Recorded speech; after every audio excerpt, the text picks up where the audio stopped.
প্রতিটি মুসলমানের আরবি মাসের নাম জানা রাখা, তারিখগুলি সংরক্ষণ করা, এটা তাদের ধর্মীয় দায়িত্ব। কথা বলেন, কি দায়িত্ব? ধর্মীয় দায়িত্ব। আল্লাহ পাক আমাদেরকে, আমাদের সন্তানদেরকে আরবি মাসের নাম শিখানো, তারিখ সংরক্ষণের তৌফিক দান করুন। আমরা জানি ইংরেজি মাসের তারিখটা শুরু হয় রাত্রি 12টার পরে। ঘড়ির কাঁটা যখন 00 হয়, তারপরে হলো তাদের তারিখ চেঞ্জ হয়।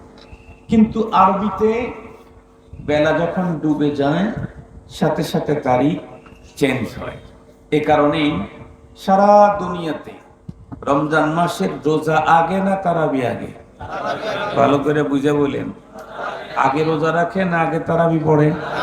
কেন আগে তারাবি পড়ে? কারণ ইসলাম আর শরীয়তে রাত আগে দিন পরে। এ কারণেই তারাবির নামাজ আগে হয়। রোজা যেহেতু দিনের বেলা, দিন পরে আসে, এই জন্য রোজাটা পরে হয়। মুহতারাম হাজিরিন, যেই মাসগুলি আছে 12টা মাসের, এর মধ্যে একটা অন্যতম মাস, তার নাম হচ্ছে রবিউল আউয়াল। আরবি বর্ষের 3য় নম্বরের মাস। মুহররম, সফর, রবিউল আউয়াল। আমরা এখন আরবি 3য় নম্বর মাসে আছি।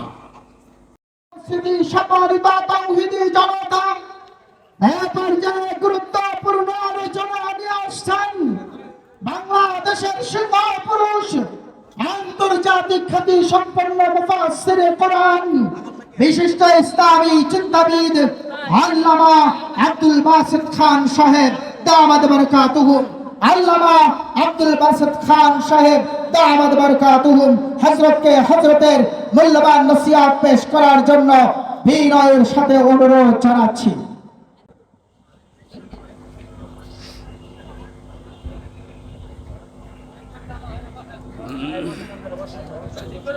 আসসালামু আলাইকুম ওয়া রাহমাতুল্লাহি ওয়া বারাকাতুহু।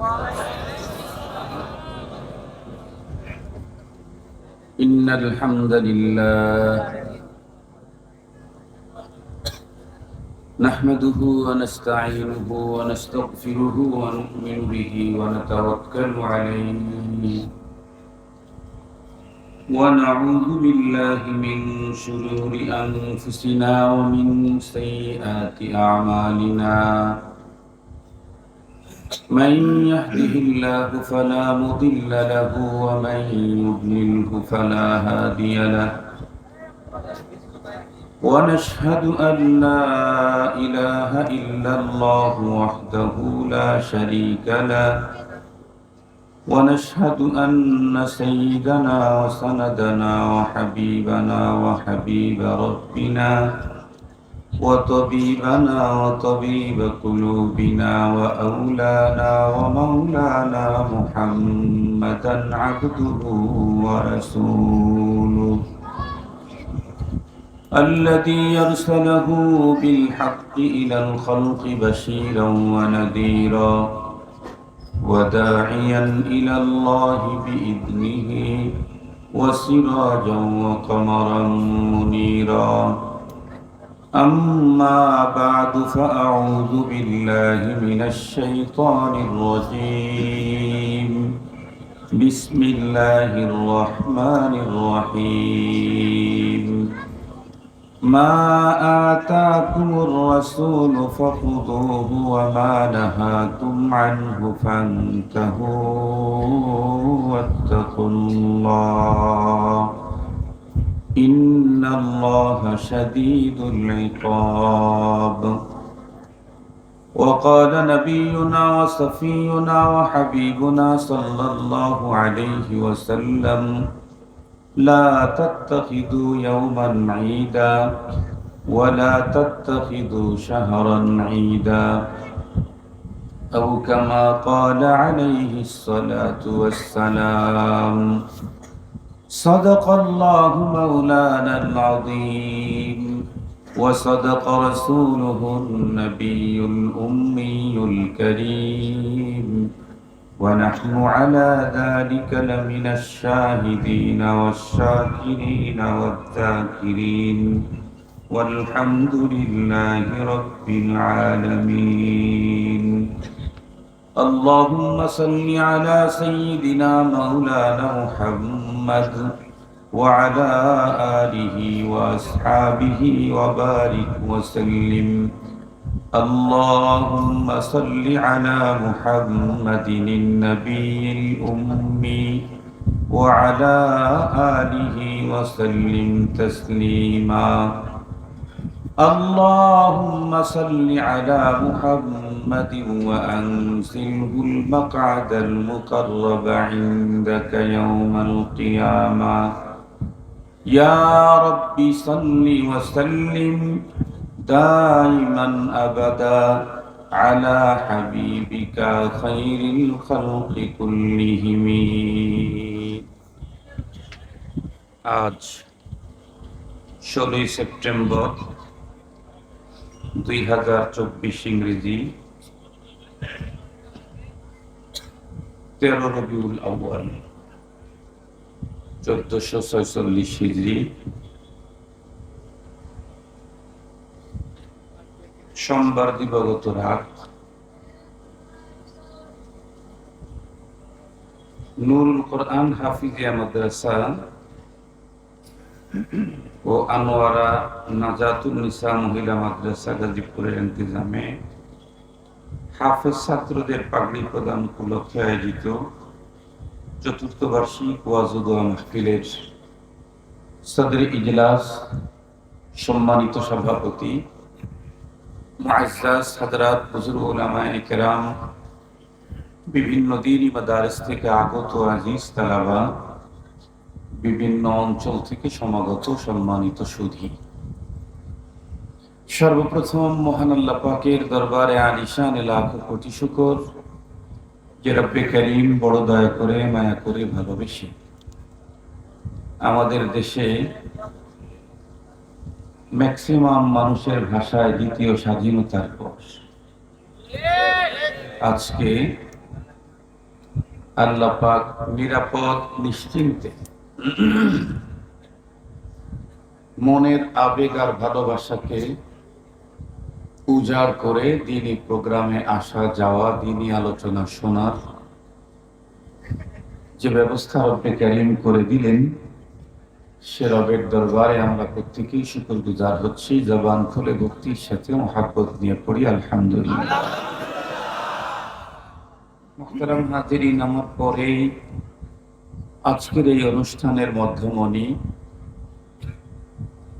আমাদের আজকের এই অনুষ্ঠানের প্রধান ওয়াইজ, সুলতানুল ওয়াইজিন খ্যাত বাংলাদেশের প্রায় সকল উলামায়ে কেরামের প্রিয় মানুষ, আমার তো প্রিয়র চাইতেও প্রিয়, খালেদ সাইফুল্লাহ আইয়ুবী হাফিজাহুল্লাহ, উনি আসতেছেন। উনি আসলেই আমি আলোচনা ছেড়ে দেব ইনশাআল্লাহ। আমার এক ভাই আলোচনা করে চলে গেছেন, হাসান জামিল সাহেব।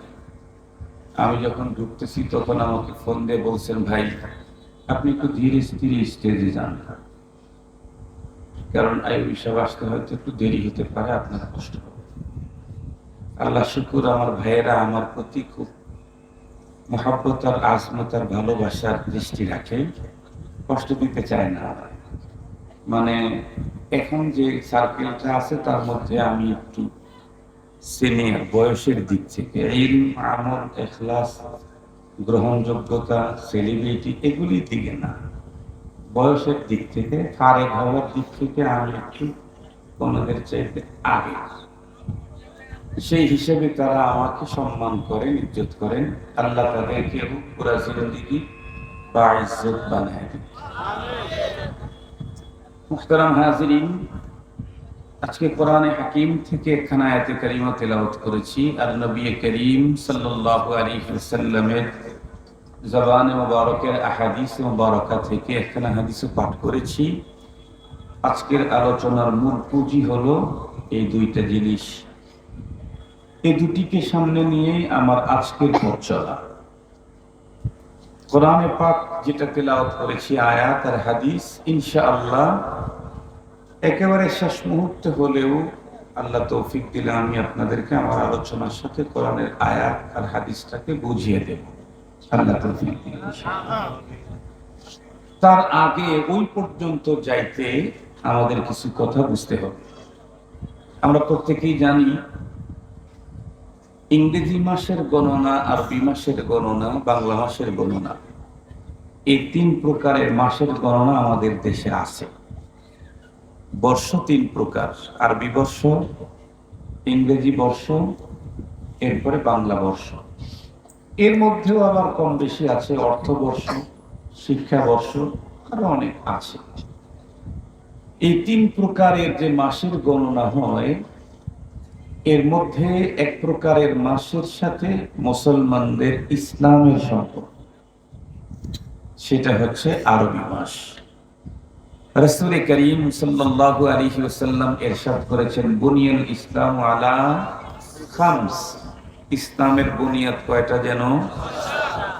এই 5টার মধ্যে কালিমার পরে আর 4টার 2টার সম্পর্কই হলো আরবি নির্ধারিত মাসের সাথে।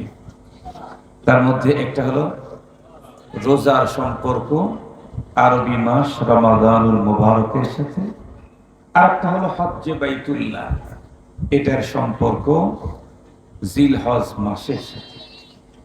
রমজানের রোজার গুরুত্বপূর্ণ এই ইসলামের রোকন পালন করতে চাইলে নির্ধারিত মাস লাগে। ওই মাসের আগে রোজা হয় না। মাসটা যখন এসে গেল, সে পৃথিবীর যেখানেই থাক ইসলামের এই রোকন পালন করার সুযোগ আছে। কিন্তু ইসলামের আরো একটা রোকন হজ্জে বাইতুল্লাহ, এটা পালন করতে চাইলে নির্ধারিত মাস হলেই হবে না, বরং জায়গাও নির্ধারিত। নির্ধারিত মাসের নির্ধারিত তারিখে নির্ধারিত জায়গাতে নির্ধারিত কিছু কাজ কমপ্লিট করলেই হজ্জে বাইতুল্লাহ হয়। হযরত উলামায়ে কেরাম যেটা বর্ণনা করেছেন কোরআন হাদিস থেকে, সেটি হলো 5 দিনে 5টা জায়গাতে 9টা কাজ করলে কমপ্লিট হজ হয়ে যায়। বলেন তো দেখি, কয় দিন, কয় জায়গায়, কয় কাজ? 9। 5 দিন 5টা জায়গাতে 9টা কাজ করলে কমপ্লিট হজ হয়ে যায়। এই হজ্জে বাইতুল্লাহ, এটার সম্পর্ক নির্ধারিত মাস এবং নির্ধারিত জায়গার সাথে। মুহতারাম হাজিরিন, খুব ভালো করে বুঝবেন কথাগুলি। হাদিসে পাকের মধ্যে আরো কিছু ইসলামের কাজ কাম, এগুলি আরবি মাসের সাথে সম্পৃক্ত, এটা বয়ান আছে। এগুলি বলতে গেলে অনেক লম্বা টাইম হবে। এজন্য প্রতিটি মুসলমানের আরবি মাসের নাম জানা রাখা, তারিখগুলি সংরক্ষণ করা, এটা তাদের ধর্মীয় দায়িত্ব। কথা বলেন, কি দায়িত্ব? ধর্মীয় দায়িত্ব। আল্লাহ পাক আমাদেরকে, আমাদের সন্তানদেরকে আরবি মাসের নাম শিখানো, তারিখ সংরক্ষণের তৌফিক দান করুন। আমরা জানি ইংরেজি মাসের তারিখটা শুরু হয় রাত্রি 12টার পরে। ঘড়ির কাঁটা যখন 00 হয়, তারপরে হলো তাদের তারিখ চেঞ্জ হয়। কিন্তু আরবিতে বেলা যখন ডুবে যায়, সাথে সাথে তারিখ চেঞ্জ হয়। এ কারণেই সারা দুনিয়াতে রমজান মাসের রোজা আগে না তারাবি আগে? ভালো করে বুঝে বলেন, আগে রোজা রাখে না আগে তারাবি পড়ে? কেন আগে তারাবি পড়ে? কারণ ইসলাম আর শরীয়তে রাত আগে দিন পরে। এ কারণেই তারাবির নামাজ আগে হয়। রোজা যেহেতু দিনের বেলা, দিন পরে আসে, এই জন্য রোজাটা পরে হয়। মুহতারাম হাজিরিন, যেই মাসগুলি আরবি, যেই মাসগুলি আছে 12টা মাসের, এর মধ্যে একটা অন্যতম মাস, তার নাম হচ্ছে রবিউল আউয়াল, আরবি বর্ষের 3য় নম্বরের মাস। মুহররম, সফর, রবিউল আউয়াল। আমরা এখন আরবি তৃতীয় নাম্বার মাসে আছি। হিজরি কত বলেন? 1446। খুব ভালো করে বুঝবেন, বিশ্বনবী সাল্লাল্লাহু আলাইহি ওয়াসাল্লাম হিজরতের আগে পৃথিবীতে বেঁচে ছিলেন। হিজরতের আগ পর্যন্ত তার বয়স হয়েছিল কত? 53 বছর। 53 বছর বয়সে পয়গম্বর হিজরত করে মক্কা থেকে মদিনায় এসেছিলেন। 53 আর 46কে এক জায়গায় করলে 99। কথা বলেন না কেন? তাহলে আজ থেকে 1499 বছর আগে 570 খ্রিস্টাব্দে আজকের দিনটা ছিল, বিগত দিনটা ছিল সোমবার।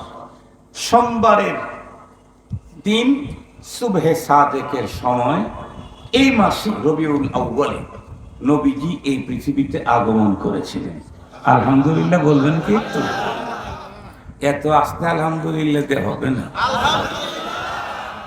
বিশ্ব নবীজির আগমন এই পৃথিবীতে মুসলমানদের জন্য এর চাইতে বড় সাআদত আর কি হবে?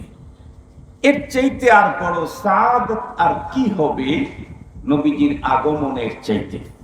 এজন্য এটি আমাদের জন্য অনেক অনেক অনেক বড় নেয়ামত, যেই নেয়ামতের যথাযথ হক আদায় করে বর্ণনা করার ভাষা আমাদের কাছে নেই। মুহতারাম হাজিরিন, 570 খ্রিস্টাব্দ সোমবার নবীজি পৃথিবীতে এসেছিলেন, বাট রবিউল আউয়াল মাসে এসেছিলেন। অন্য মাসের বর্ণনাও আসছে, তবে রবিউল আউয়াল মাসটার ব্যাপারে অধিকাংশ ঐতিহাসিকগণের মতামত। কিন্তু নবীজি এসেছিলেন যে পৃথিবীতে কোন তারিখে, এটা নিয়ে অবশ্য যথেষ্ট পরিমাণে মতানৈক্য আছে। খুব ভালো করে বুঝবেন কেন? কারণ কোন মানুষ যখন জন্ম নেয় ওই মুহূর্তেই তেমন মানুষ বুঝতে পারে না যে এই লোকটা পরবর্তী সময়ে কত বড় হবে, কত বড় হবে, এটা টোটালি বুঝতে পারে না। বড় হবে এটা বোঝা যায়, কিন্তু কত বড় হবে এই টোটালি বোঝা যায় না। তাছাড়া রাসূল করিম সাল্লাল্লাহু আলাইহি ওয়াসাল্লাম পৃথিবীতে আগমনের আগেই বাবা হারিয়েছেন, মা আছেন, মাত্র কয়েক বছরের মাথায় মাকেও হারিয়ে ফেললেন। সঙ্গত কারণেই নবী আলাইহিস সালামের জন্মের তারিখটা ওইভাবে সংরক্ষিত না যেভাবে তার ওয়াফাতের তারিখটা সংরক্ষিত। কেন? নবীজি যখন পৃথিবী থেকে বিদায় নিয়েছেন তখন নবীজির জন্য জীবন দেওয়ার মতো পার্সেনই ছিল লক্ষাধিক।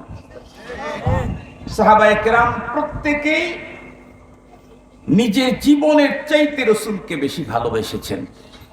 এটা শুধু সাহাবীদের জন্যই ফরিজা না, এ দায়িত্ব আমাদের। রাসূল প্রেম আমাদের অন্তরে কি পরিমাণে থাকতে হবে এটা শুধু রাসূলুল্লাহ নিজেই বলেন নাই, বরং কোরআনে হাকিমে আল্লাহ তাআলা বলেন قل إن كان آباؤكم وأبناؤكم وإخوانكم وأزواجكم وعشيرتكم وأموال اقترفتموها وتجارة تخشون كسادها ومساكن ترضونها أحب إليكم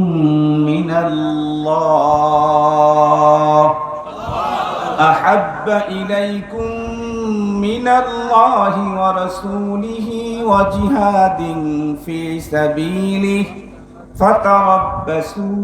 فتربصوا حتى يأتي الله بأمره والله لا يهدي القوم الفاسقين। এই আয়াতে কারীমার সার সংক্ষেপ মুলাখাস কথা হলো, আল্লাহ পাক 8টা বস্তুর কথা উল্লেখ করে বলেছেন, এই 8 বস্তুর চাইতে পরবর্তী আরো 3টা বস্তু উল্লেখ করে বলেন, এই 3 বস্তুর মহাব্বত যদি তোমাদের অন্তরে না থাকে বেশি, তাহলে দাঁড়াও মানে আপনাদেরকে একটা কিস্সা বললে তাহলে বুঝবেন। আমি তো শেখুল হাদিস আল্লামা আজিজুল হক রাহমাতুল্লাহি আলাইহির শাগির্দ।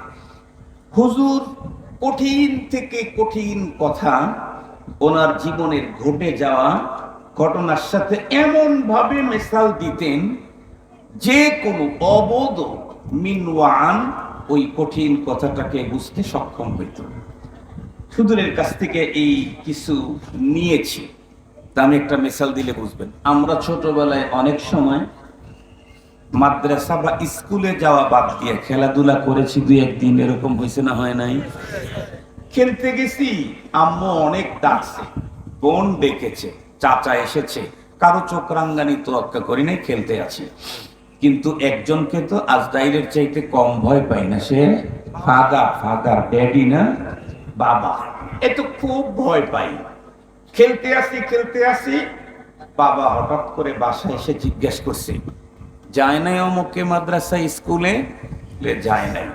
কোথায়? অমুক জায়গায়। বাবার তো টোটাল রক্ত মাথায় উঠে গেছে। কেন?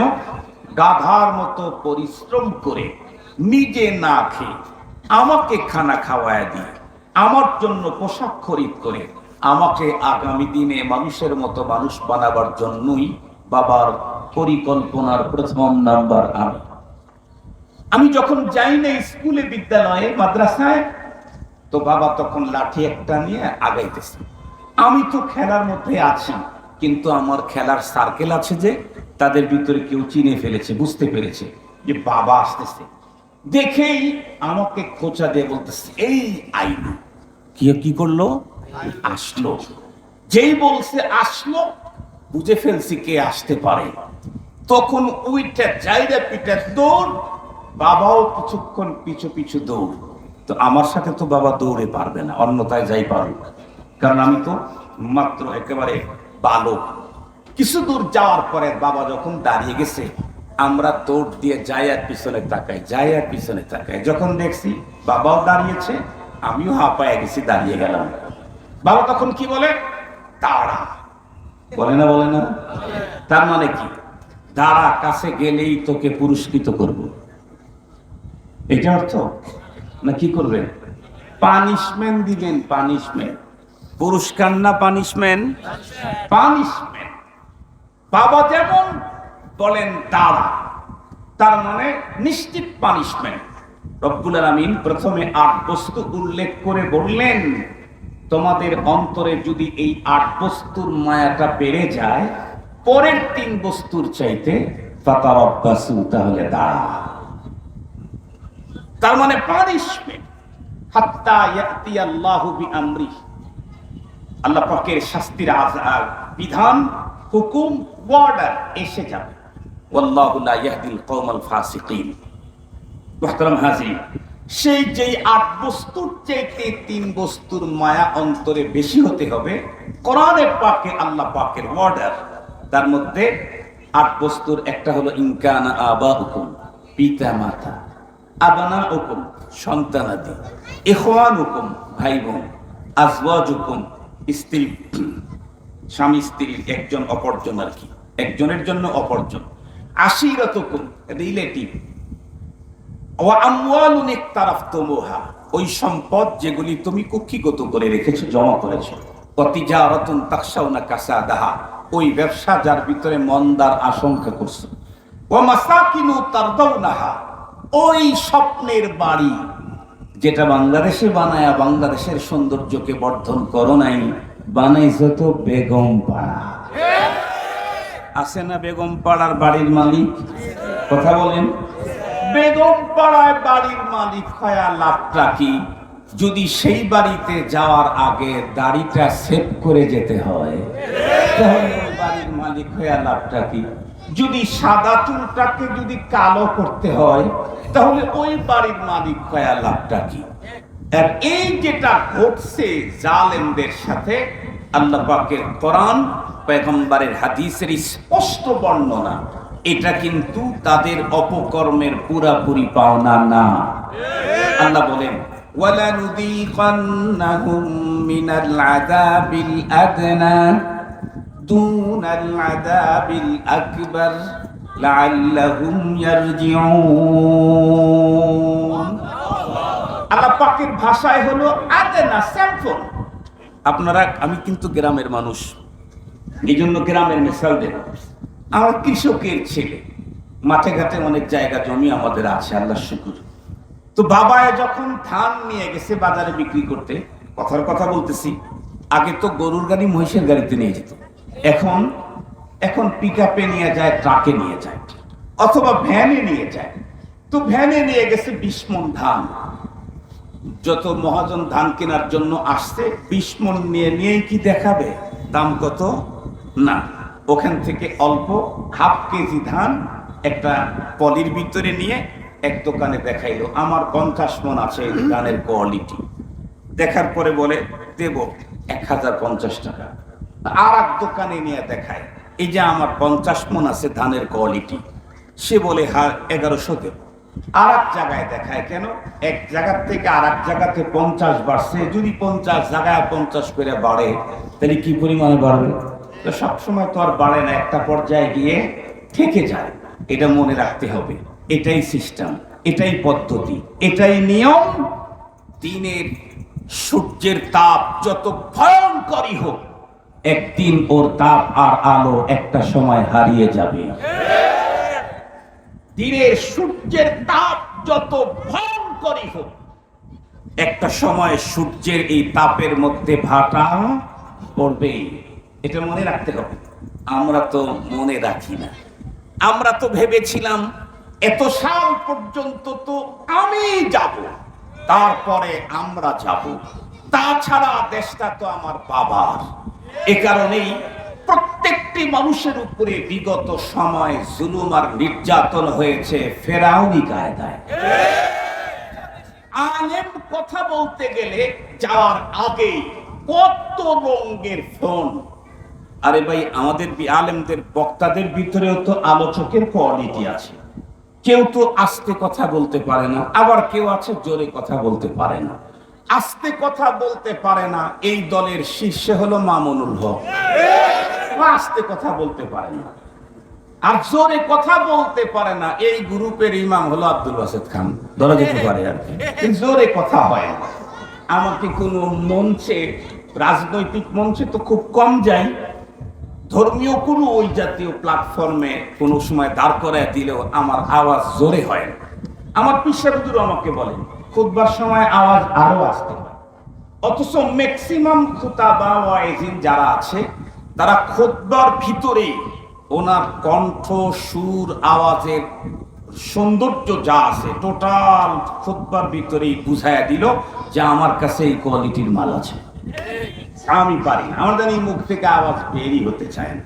আমি অবশ্য আল্লাহকে বলেছিলাম, আল্লাহ ধীরে ধীরে কথা বলি, অসুবিধা নাই, কিন্তু যতক্ষণ কথা বলি আমার কণ্ঠটাকে চা ছাড়া কথা বলার যোগ্যতা তুমি দান করে দিও। আমি যদি শুরুতে একটু একটা বাড়ায় দিই তাহলে কণ্ঠটা আমার বসে পড়ে। তো আমরা তো ওই জাতীয় কথা বলি না, আমরা বলি, কথা বলি, মাগার ডিরেক্ট কাউকে হিট করি না। এরপরেও আমাদের উপরে আমাদের কেউ বলতো হুজুর উস্কানিমূলক বক্তব্য দিয়েন না। এতদিন পর্যন্ত হুজুরদেরকে উস্কানিমূলক কথা বললেই বলে উস্কানিমূলক কথা বললেই বলে সিরিয়ালে ঢুকায় দেব। এখন বলেন তো দেখি, এখন হুজুরদের উস্কানিমূলক বক্তব্যটা ফুসকি দিয়ে দেখার সুযোগও তাদের না। গ্রামের ফুসকি বুঝেন তো, উকি ঝুঁকি দিয়ে দেখার সুযোগও তাদের নাই। তবে এখান থেকে একটা সবক আমাদেরকে নিতে হবে, এই সবকটা আমরা নিচ্ছি না। এ ব্যাপারে আমি খুব পেরেশান। আমরা বিগত সময়ের জালেম স্বৈরাচার ফ্যাসিস্ট যে ভাষাই তাদেরকে বলেন, তাদের কথাগুলি বলে বলে তাদের দুঃখ দুর্দশার বর্তমান চিত্রগুলি উল্লেখ করে করে মজা নিচ্ছি। মজা নেওয়ার চাইতে বেশি দরকার ছিল তাদেরকে দেখে নিজেদের সবক গ্রহণ করা। সেটা তো নিচ্ছি না। সেটি হলো তারা যেমন ফ্যাসিস্ট হওয়ার কারণে, স্বৈরাচার হওয়ার কারণে, জালিম হওয়ার কারণে তাদের যেমন মুহূর্তেই সবকিছু শেষ হয়ে জিরোর নিচে আসছে, আমিও যদি এই জাতীয় রূপ ধারণ করি আমার জন্য ওই জাতীয় ফলাফল প্যাকেট করাই আছে। কোন জালেমকে পৃথিবীর রব কখনোই ছেড়ে দেন না। জালেমের বিচার হয় টু টাইম, দুই জায়গায় দুনিয়াতে স্যাম্পল, ওই যে মনে আছে না, আল্লাহ পাক বলেন যে দুনিয়াতে যে শাস্তিগুলি দিচ্ছি এর তো স্যাম্পল। আমার বাবাই নিয়ে গেছে 50 মণ আর দেখাইতে নিয়ে গেছে 100 গ্রাম। এই পৃথিবীতে জালেমের যে শাস্তি যাই হচ্ছে, আমাদের দাড়ি তোমরা কাটতে চেয়েছিলে, এখন তোমাদের দাড়ি তোমরাই কেটে ফেলতেছে। রবের ধরা ইন্না বাতাসা রব্বিকা লাশাদীদ। আমি যে কথা আপনাদের খেদমতে বলতেছিলাম, রাসূল করিম সাল্লাল্লাহু আলাইহি ওয়াসাল্লাম এখন থেকে 1499 বছর পূর্বে এক সোমবারে পৃথিবীতে দুনিয়াতে এসেছিলেন। নবীজির বাবা আগে চলে গেছেন, মাও কিছুদিন পরে চলে গেছেন, মনে আছে না আপনাদের? এই কারণে নবী আলাইহিস সালামের জন্মের তারিখ কোনটা এ নিয়ে লম্বা মতবিরোধ আছে। কি আমার প্রসিদ্ধ কথা সেটি হলো রবিউল আউয়ালের 12 তারিখ। এটা হলো প্রসিদ্ধ কথা, কিন্তু এটা গবেষিত তথ্য নয়। মুহাক্কাক কাউলে মুহাক্কাক গবেষিত তথ্য হলো নবীজি পৃথিবীতে জন্মগ্রহণ করেছেন রবিউল আউয়ালের 1 তারিখ অথবা 2 তারিখ। আমার উস্তাদ একজন, নাম বলবো না কারণ বড়দেরকে নিয়ে এখন ছোটরা অনেক বেশি ট্রল করে, আর কোনো একটা কাজে যদি কখনো ভুল হয় 80 বছরের যত ভালো আছে সব মুহূর্তে ধুয়ে মুছে শেষ করে দেয়। এই চরিত্রটা তো পুরুষের হওয়ার কথা না, এটা তো নারীদের চরিত্র।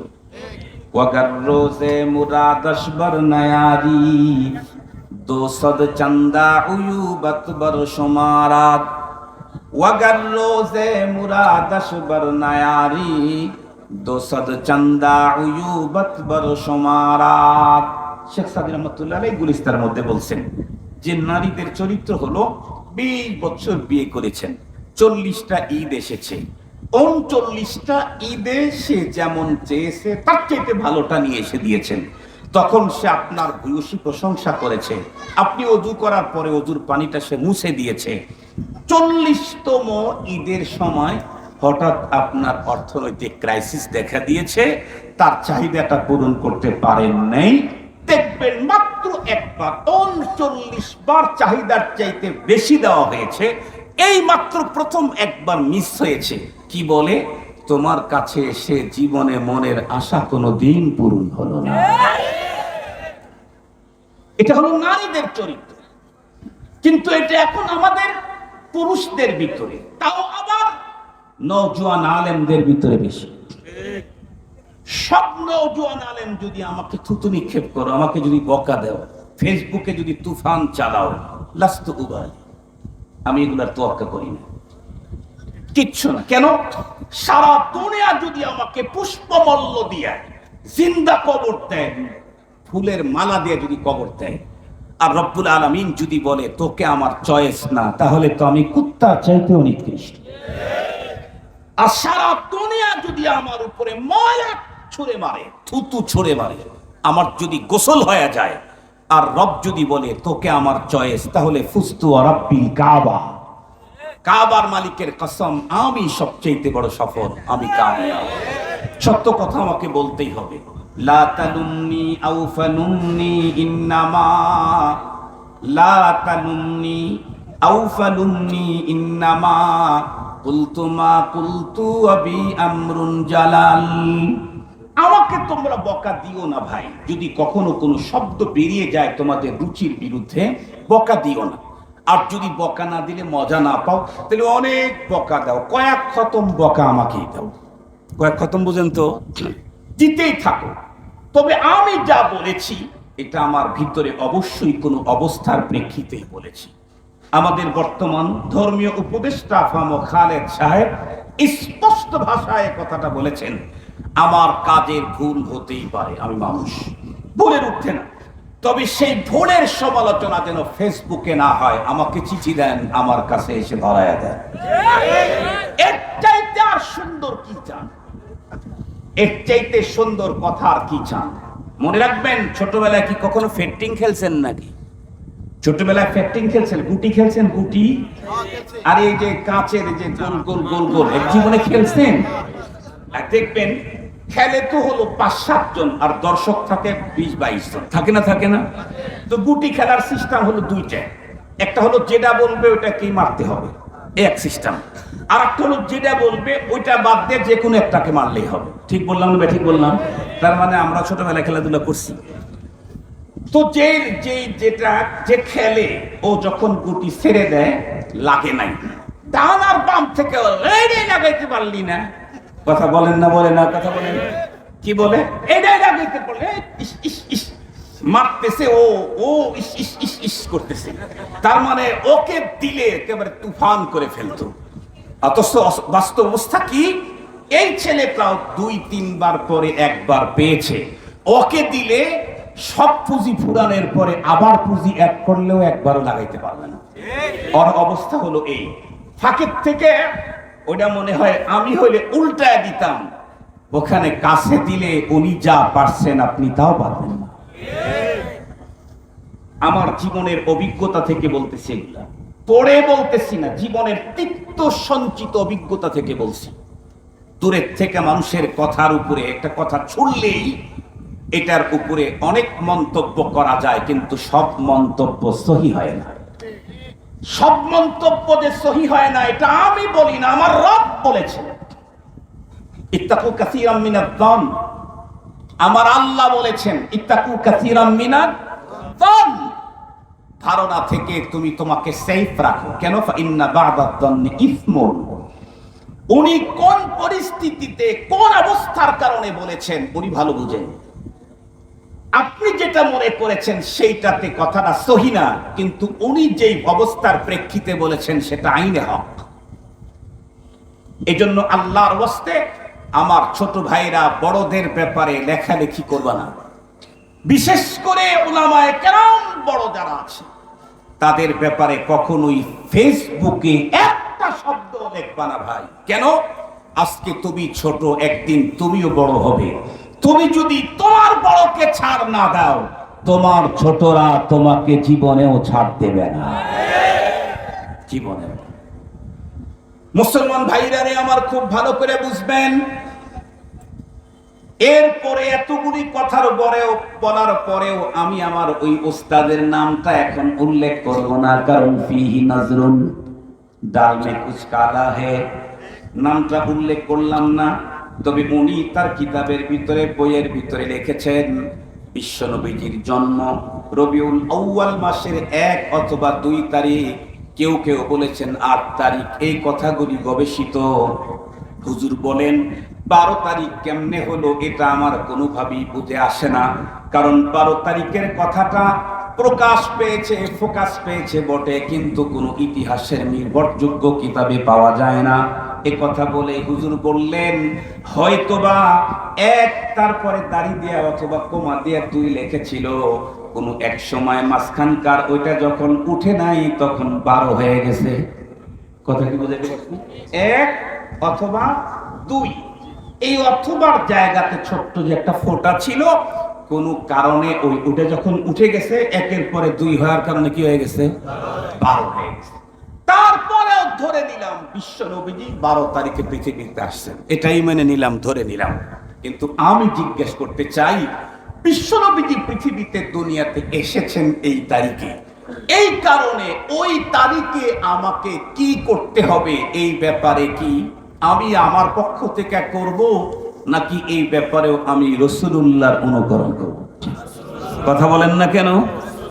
আল্লাহ পাক রব্বুল আলামিন কোরআনে হাকিমের ভিতরে স্পষ্ট বলে দিলেন, মা আতাকুমুর রাসূলু ফাখুযুহু ওয়া মা নাহাকুম আনহু ফান্তাহু ওয়াত্তাকুল্লাহ। আমার হাবিব তোমাদের জন্য করণীয় যা এনেছেন সেগুলিকে ধরো, যা থেকে তোমাদেরকে বারণ করেছেন সেগুলি থেকে তোমরা বিরত থাকো, আর আল্লাহকে ভয় করো। নিঃসন্দেহে আল্লাহ পাক রব্বুল আলামিন সিরিয়াস শাস্তিদাতা। খুব ভালো করে বুঝবেন কথাগুলি। তাহলে বিশ্বনবীজি এই পৃথিবীতে যেই তারিখে জন্ম নিলেন, সেই তারিখটাকে আমরা কিভাবে পালন করব, সেই দিনটাকে কিভাবে কাটাবো, এই ব্যাপারটাই সর্বপ্রথম আমাদের দেখতে হবে। কাকে? খোদ আমাদের পয়গম্বরকে। কেন? আমার পয়গম্বরকে আল্লাহ পাক রব্বুল আলামিন তামাম পৃথিবীর সমস্ত মানুষের জন্য উসওয়া কুদওয়া মডেল ঘোষণা করেছেন। আল্লাহ পাক বলেন, লাকাদ কানা লাকুম ফি রাসূলিল্লাহি উসওয়াতুন হাসানাতুন লিমান কানা ইয়ারজুল্লাহা ওয়াল ইয়াউমাল আখিরা ওয়া যাকারাল্লাহা কাসীরা। তোমাদের জন্য রয়েছে উত্তম আদর্শ। এই পৃথিবীর প্রতিটি মুমিনের আদর্শ আইডল, প্রতিটি মুমিনের নমুনা জীবন চলার প্রত্যেকটি ক্ষেত্রে সে তো মুহাম্মাদুর রাসূলুল্লাহ সাল্লাল্লাহু আলাইহি ওয়াসাল্লাম। নবী আলাইহিস সালামের পুরা নবুয়ত প্রাপ্তির পরবর্তী জীবনের যা আছে ম্যাক্সিমাম গুলি আমাদের জন্য অবশ্য করণীয়। নবীজি যেগুলি আমাদেরকে করতে বলেছেন সেগুলি করতে হবে, যেগুলি ছাড়তে বলেছেন সেগুলি ছাড়তে হবে। এটা আল্লাহর ওয়াদা। মুসলমান ভাইরা আমার ভালো করে বুঝবেন, সেই ক্ষেত্রে যদি আল্লাহর পয়গম্বরের জীবনের দিকে তাকাই, তাহলে আমার পয়গম্বর পৃথিবীতে বেঁচে ছিলেন 63 বছর। টোটাল পয়গম্বরের লাইফ 63 বছরের জীবনটা পয়গম্বরের প্রথমত দুই ভাগে বিভক্ত। ক্বাবলান নবুওয়া 40 বছর, বাদান নবুওয়া 23 বছর। নবুয়তের পূর্ববর্তী 40 বছরের টোটাল টাইমে বিশ্ব নবীজি কখনোই তার জন্ম উপলক্ষে এই মাসে অথবা কোনো দিনে তার জন্ম উপলক্ষে, বন্ধুরা আমার, ওই জাতীয় এখন বর্তমান পৃথিবীতে যা হয় এই জাতীয় কাজগুলার একটাও পয়গম্বর করেন নাই। নবুয়ত প্রাপ্তির পরবর্তী সময়ে নবীজি দুই জায়গায় কাটিয়েছেন। 13 বছর মক্কাতুল মুকাররমায়, 10 বছর মদিনাতুল মুনাওয়ারায়। মক্কার টাইমটা খুব বেশি সঙ্গীন ছিল, বড় ক্রাইসিস পিরিয়ড ছিল, বড় দুঃখ বেদনার সময় ছিল। তখন পয়গম্বর তার জন্মদিবসকে পালন করতে পারেন নাই, বলতেই পারেন, মেনে নিলাম। কিন্তু বিশ্ব নবীজি যখন মদিনাতুল মুনাওয়ারার যখন আমির নিযুক্ত হলেন, যখন চতুর্দিক থেকে মুসলমান ইসলামের ভিতরে দলে দলে ঢোকা শুরু করলো, ইদা জাআ নাসরুল্লাহি ওয়াল ফাতহ ওয়া রাআইতান নাসা ইয়াদখুলুনা ফি দীনিল্লাহি আফওয়াজা। বিশ্ব নবীজির জীবদ্দশায় গোত্র গোত্র জাম্মে গফির বড় বড় দল উপদল একসঙ্গে ইসলামের ভিতরে ঢোকা শুরু করলো, যেমনটি এখন বাংলাদেশে দেখা যাচ্ছে। এই তো মাত্র 1 মাস আগেও অনেকেই হেফাজতের নাম শুনলেই ভয় করত, এখন হেফাজতের কমিটি বড় পদ পাওয়ার জন্য লবিং শুরু করে দিয়েছে। ঠিক বললাম না ভাই? ঠিক বললাম? তার মানে ওইটা ছিল দুর্দিন, এখন সুদিন। সুদিনে তো আমি একটু আগাই। এই তো 1.5 মাস আগেও বাংলাদেশে ছিল দুর্দিন। বিএনপির মতো বড় পার্টি, হেফাজতের মতো বড় পার্টি, জামাত ইসলামীর মতো বড় পার্টি, ইসলামী আন্দোলনের মতো বড় পার্টি, এরাও রাজপথে তাদের বৈধ দাবি নিয়ে দাঁড়ানোর সুযোগ সাহস পায় নাই। কিন্তু যেই এ বিশাল পাথর এদেশের মানুষের উপর থেকে সরে গেছে, এখন রিকশাওয়ালারাও সচিবালয় ঘেরাও করে। ঠিক বললাম না? ঠিক বললাম? এখন রিকশাওয়ালারাও কোন জায়গায় ঘেরাও করে? সচিবালয়। আল্লাহ, আপনারা বিশ্বাস করবেন কিনা জানি না। তো বলতেছিলাম, বিশ্ব নবীজি 23 বছরের 63 বছরের ভিতরে 13 বছর তো মদিনার জীবনে পয়গম্বর প্রেসিডেন্ট ছিলেন, পয়গম্বর ছিলেন আমির। এরপরেও সেই 13 বছরের কোন একটা বছরে রবিউল আউয়াল মাসে পয়গম্বর তার নিজের জন্ম উপলক্ষে কোনো ঈদ করেছেন বলে আপনাদের জানা আছে নাকি? আরো একটু জোরে বলেন। তাহলে পয়গম্বর ঈদ করেন নাই। দেখি তো পয়গম্বরের সাহাবীরা কেমন করেছেন। সাহাবায়ে কেরাম কারা?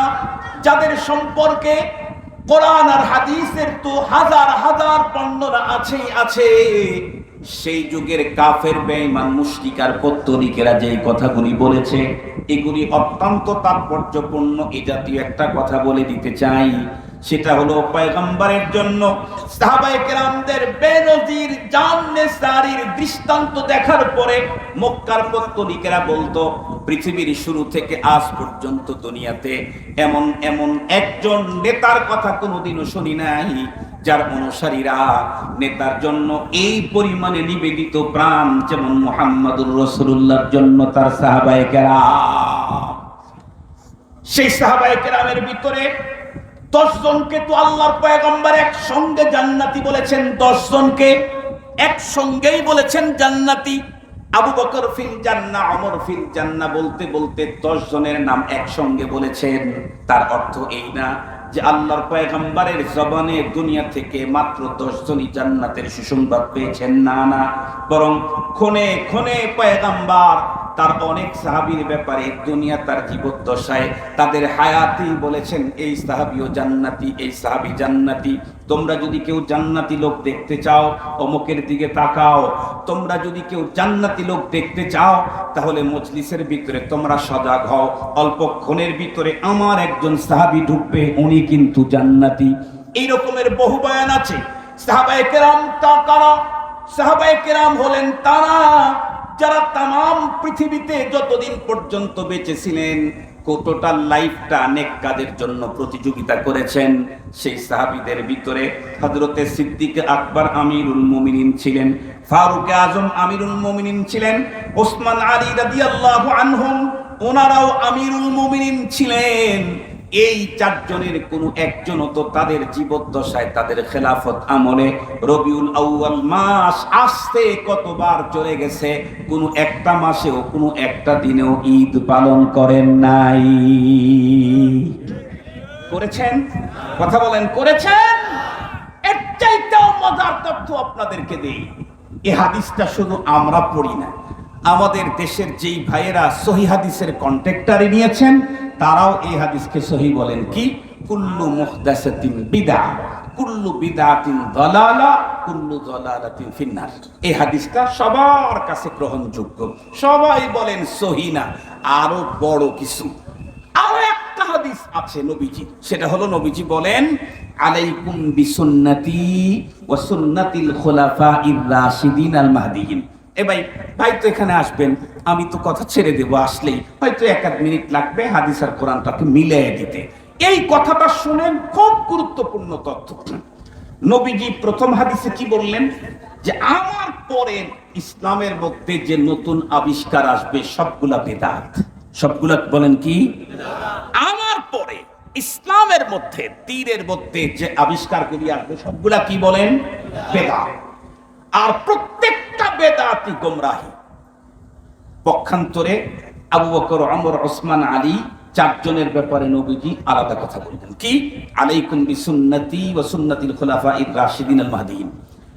সমস্ত উম্মতেরা জেনে রেখো, তোমাদের জন্য আমি রাসূলুল্লাহর সুন্নাত যেমন অনুকরণীয়, আমার খোলাফায়ে রাশিদা আমার পরে যদি কোনো সুন্নতের আবিষ্কার করে তাহলে সেগুলিও তোমাদের জন্য অবশ্যপাতি।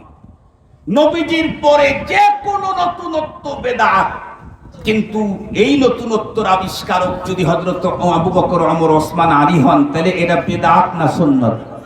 একটু জোরে বলেন, বেদাত না সুন্নাত? এই কথা কি আমার বক্তব্য না রাসূলুল্লাহর বক্তব্য? খুব ভালো করে বুঝবেন। আবু বকর, ওমর, ওসমান, আলী খোলাফায়ে রাশিদা বিশ্ব নবীজির পরে পৃথিবীতে নতুন ইসলামের কোন সিস্টেম চালু করলে পয়গম্বর বললেন এটা হলো সুন্নাত।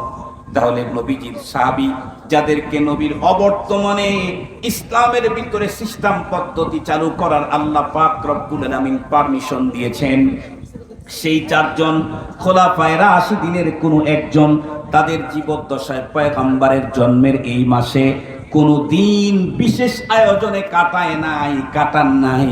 সঙ্গত কারণে কিয়ামত পর্যন্ত আল্লাহর পয়গম্বরকে আগমন করে তার জন্ম উপলক্ষে এই দিনটাকে বিশেষভাবে কাটাবার কোনো সিস্টেম শরীয়তে নাই। রাষ্ট্র যদি এই দিনটাকে ডাবল ঈদের ঘোষণাও দেয়, মনে রাখতে হবে রাষ্ট্র যে কোনো কাজ করার এখতিয়ার রাখে না। কথা বলেন, কথা বলেন। রাষ্ট্র যে কোনো কাজ করার এখতিয়ার রাখে না। ইন্ডিয়াতে একটা হলো কি বলে ওটা হলো কেন্দ্রীয় কি বলে ওটাকে, ওই দেশে হলো প্রদেশ, আর একটা হলো পুরা দেশ। কেন্দ্রীয় রাজ্য থেকে যেই ঘোষণা আসে, প্রাদেশিক রাজ্য সেগুলি মানতে বাধ্য থাকে। প্রাদেশিক রাজ্যের ঘোষণা কখনো কেন্দ্রীয় রাজ্যের ঘোষণার উল্টা হতে পারে না। এই জমিনের কোন রাষ্ট্রপ্রধান তারা তাদের এখতিয়ারে ইসলামের কোন সিস্টেম তৈরি করার অধিকার রাখে না। এই জন্য ঈদে মিলাদুন নবী, এই দিন, এই ছুটি, এই নামের ঈদ কখনোই ইসলাম আর শরীয়তে হতে পারে না। রাষ্ট্র যদি 1 মাসের ছুটিও ঘোষণা করে, তারপরেও এই মাসে ঈদ পালন করা মুসলমানদের জন্য বৈধ না। এটা আল্লাহ রাসূল নিজে বলেন, লা তাত্তাখিদু ইয়াওমান ঈদা লা তাত্তাখিদু শাহরান ঈদা। আমি যে ঈদ এনে দিয়েছি, এরপরে কোন মাস অথবা কোন দিনকে তোমরা ঈদ হিসাবে আর মেনে নিও না, আমল করতে পারবা না, ধরতে পারবা না। আর আল্লাহ পাক আগেই বলে দিয়েছেন, আমার রাসূল যা এনেছেন সেগুলি তোমরা ধরো, যা থেকে নিষেধ দিয়েছেন সেগুলি তোমরা ছাড়ো। বলেন তো দেখি, রাসূলুল্লাহ ঈদ দিয়েছেন সারা বছরে কয়টা? আবু বকর ওমর পালন করছেন কয়টা? সমস্ত সাহাবায়ে কেরাম কয়টা? তাবেঈ কয়টা? তাবেঈ কয়টা? নিষেধ করেছেন আর নতুন কোন ঈদ আমদানিতে। সঙ্গত কারণেই এই ছোট রাজ্য কেন, মহারাজ্য থেকেও যদি ঘোষণা আছে, রসুল প্রেমিকরা কিয়ামত পর্যন্ত তার জন্ম উপলক্ষে কোনো ঈদ মেনে নিতে পারে না, পারবে না। আল্লাহ পাক আমাদেরকে সহি কথা বুঝা সিরাতে মুস্তাকিমের উপরে চলার তৌফিক দান করুক। আমার ভাই আলহামদুলিল্লাহ এসে গেছেন। আল করিম ইদা ওয়াদা ওয়াফা বলেছিলাম না, ভাই আসলে শুধু আমার তেলাওয়াতকৃত আয়াত আর হাদিসটা আপনাদেরকে আলোচনার সাথে মিলিয়ে দেওয়াই আমার জিম্মাদারি। আলহামদুলিল্লাহ আল্লাহ পাক আমাকে জিম্মাদারি পালনে তৌফিক দিয়েছেন। আপনারা যতক্ষণ আমার ভাই আলোচনা করেন, দিল দিয়ে আলোচনা শুনবেন। এখন আল্লাহ পাক আমাদেরকে